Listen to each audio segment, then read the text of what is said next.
In an informal settlement east of Johannesburg, made up of nameless dirt roads where poverty reigns for the people who live there, Abdul Qadir Hassan sells groceries from a small shop. It's where he also lives. The Somali longs for home in Mogadishu, but a raging civil war there means going back now isn't an option. He told me he's not feeling too welcome here too, especially after one frightening morning in July. 4 guys came to the shop with guns. I was standing at the till. My colleague was outside. They forced us inside a room asking for money. After we said we don't keep the money inside, they took a 10-liter can of petrol and put it on my head. Then they lit it. Nearby South African shopkeepers had threatened Abdul Qadir and other Somali businessmen. Stop doing business here or face the consequences. This would suggest that those ominous warnings and this brutal attack were linked. For me, I will say it's not xenophobic, because if you look at it this way. The Somalians didn't bring bricks and build shops here. We gave them houses, we gave them shops.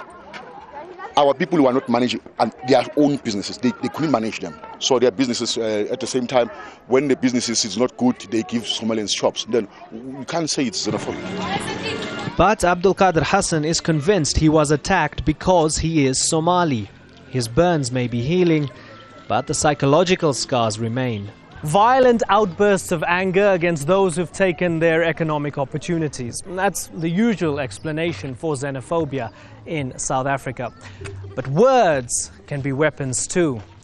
Amakwerekwere, a term which roughly translates as those who speak gibberish, has often been used by many South Africans directed at foreigners like Zimbabweans, Somalis and Mozambicans. So, do the flames of xenophobia against these migrants, who number in the millions, simmer at a much deeper level?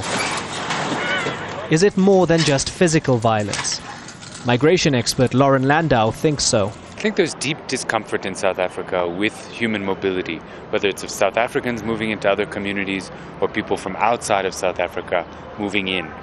That manifests itself in a lot of ways, most extremely in the form of violence, but also in discrimination, the kind of language people use, the way people interact. The country has a very progressive constitution, one built on principles of tolerance, universal rights.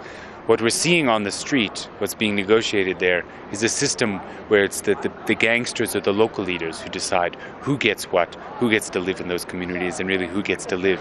If the Rainbow Nation is a colourful reality or just a blurry mirage, may well be defined by how South Africans treat their neighbours. Imran Garda, Al Jazeera, Johannesburg.